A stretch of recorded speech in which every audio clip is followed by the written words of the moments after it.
America is the spiritual home of capitalism. It's a place of small government and big business. State-funded education, their public school system, is unusual, a $500 billion industry run by the state. I pledge allegiance to the flag of the United States of America. On the next leg of my education road trip, I'm heading west to see the changing face of corporate America at school and seek out one of the big players who can tell me where the business of education is heading and what might be coming our way.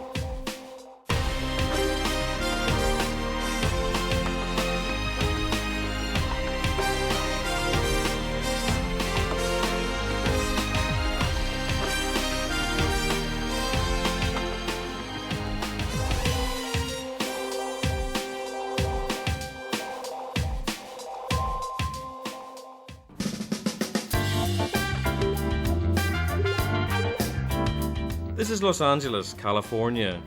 I've heard that if I want to understand the changing relationship between business and education, there's one local family that I should speak to. The Milken brothers, Lowell and Michael, are big beasts of the corporate jungle with more than a passing interest in education. I'm very keen to meet them, but I'm not sure whether the feeling's mutual. You know the old cliche about my people will talk to your people? Well, the Milken brothers are so powerful that they actually do have people, and quite formidable people, who we're negotiating with at the moment to see if we can get an interview. The brothers made their fortune in the corporate bonanza of the 1980s. Their philanthropic Milken Family Foundation gives millions of dollars to schools. But the two also have a huge portfolio of investments in educational business ventures.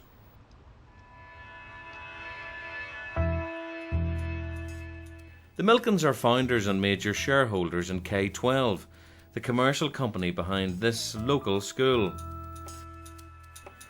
It's a regular state-funded school, but although it has over 5,000 pupils and 220 teachers, the corridors are strangely quiet.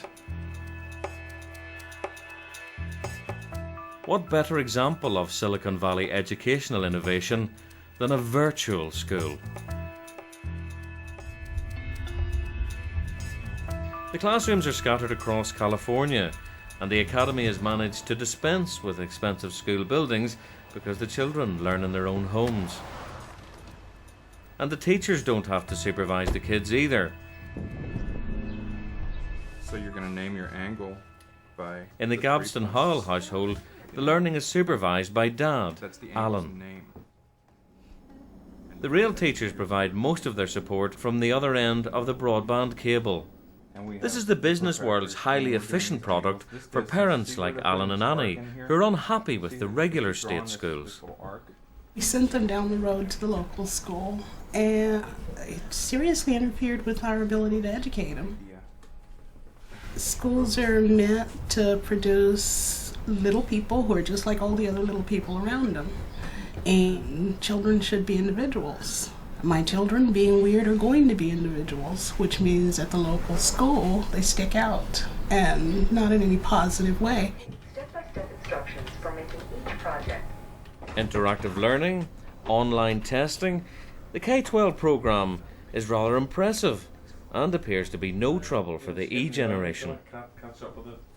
And what's the most difficult part of working online in a virtual school like this? Nothing really hard, just a click away is a lesson. Well, sometimes, without any teachers around, it does get to be a pain to teach yourself. But I have books and my dad to ask for any help. To your friends, what do they think of your virtual school online? Well, actually, I only told one of my friends. His name is Alasia, I think it was. Okay, I've been so away from my friends a long time, so I don't even remember the names. Did you have any misgivings about using a for-profit organisation to educate your kids? There were some thoughts about that, of course. Are their motives going to be correct? Is what they produce going to be correct for my child? Instinctively, we're suspicious of business. We look at business, we see what business does, and business has a profit motive. That doesn't necessarily mean quality is going to be job one, to grab the old Ford line. But we can turn our backs on it. We don't have to participate in this, and that is a vote.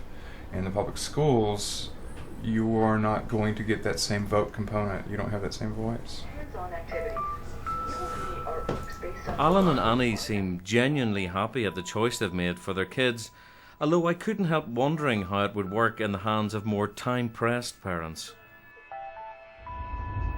The Virtual Academy is a charter school, the US forerunner of our academies. These form part of the state system, but have more freedom to innovate. And in many states they're allowed to contract out the whole operation to a profit-making service provider like K-12. Their business-like efficiency runs from the bottom to the top. The California Virtual Academy head office actually runs 6 large schools, and Jim Conance is principal of all of them. He believes that technology has the power to transform the teaching too.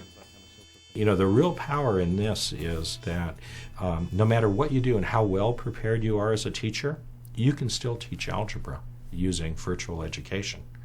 You know, you don't have to understand algebra to do this. You just have to coach the learning that goes with it, because the computer will drive all the facts and everything else that you need and all the processes and all the understanding. So one of these things with teacher shortage is the preparation of teachers. You know, some teachers are very good at some things and not so good at others, you know. But this is kind of the normalizer. So, you know, these are the options, and I think this is how parents are going to shop in the future. And I think public education will be a marketplace in the future, shopping and advertising and working with families to make those choices.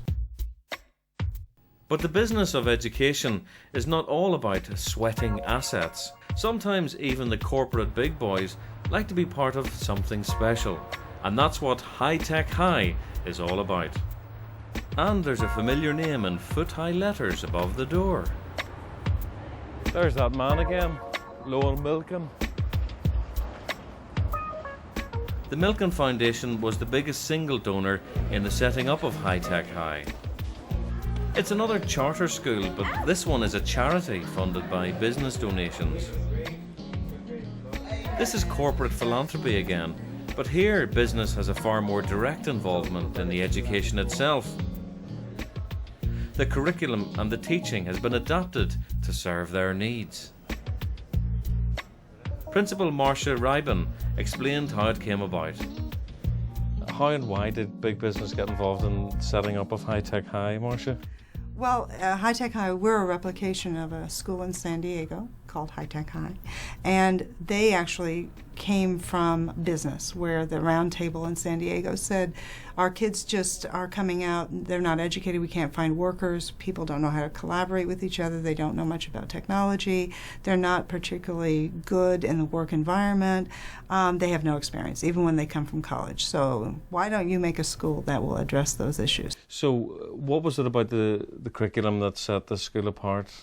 Well, the curriculum is, you know, reading, writing, and arithmetic, you know, but the fact that we integrate technology into all the classes all the time, and there's a great emphasis on presentations of what you're learning and defending what you're presenting to people that you don't know. We have business people come in and evaluate the students, and it's good. It's a good model. It was founder and executive director, the colourful Roberta Weintraub, who persuaded the businesses to part with their money to create this extraordinary place. It's fantastic. It's a very unschool-like space. Do you know what I mean? The kind of green flourishing Well, I like thought this. we could have wedding receptions out here if we wanted to.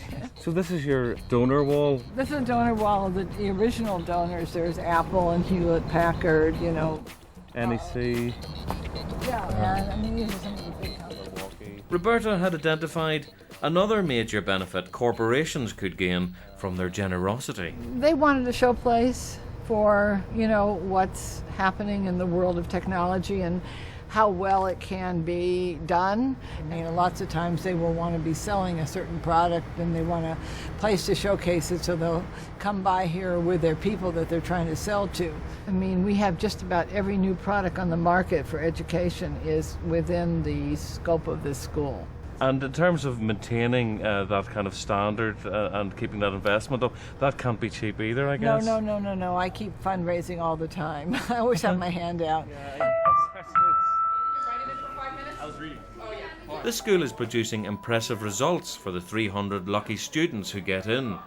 But with such extravagant facilities, it's hard to imagine that business could justify funding hundreds of high-tech highs. Corporate generosity will only go so far.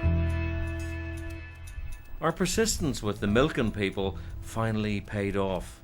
Lowell Milken has agreed to give us an audience, so we're heading down to the Family Foundation offices set just off the exclusive Santa Monica beachfront.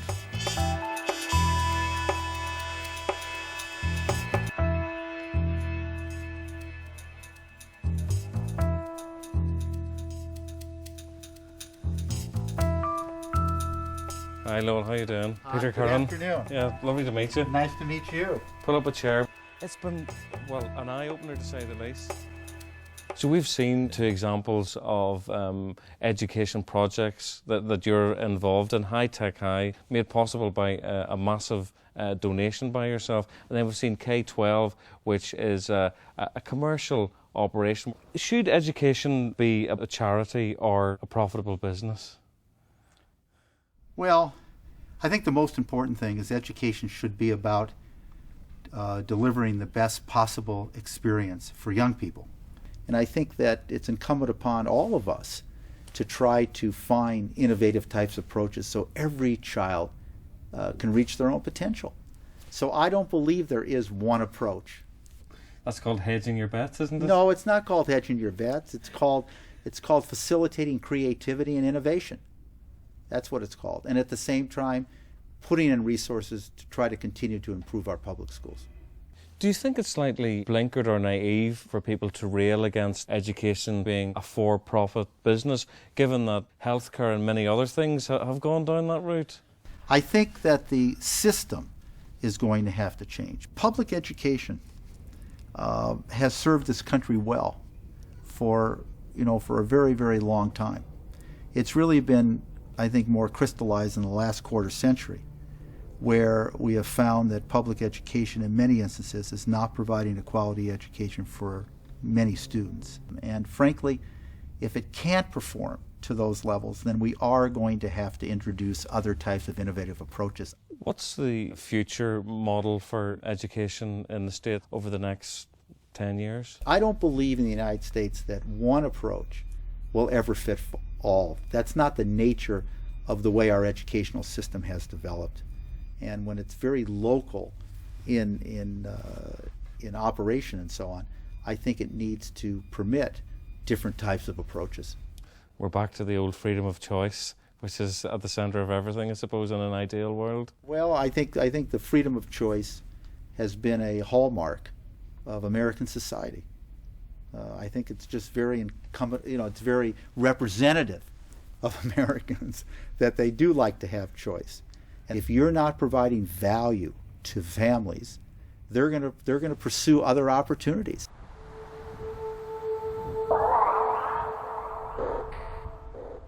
It is surprising in such an unashamedly capitalist country that free market choice hasn't hit the state education system sooner. It's clear that businesses now see an increasing opportunity in schools, but an opportunity to make a difference for the kids or an opportunity to make a buck. Let us into your classrooms, they tell you, and we can do both.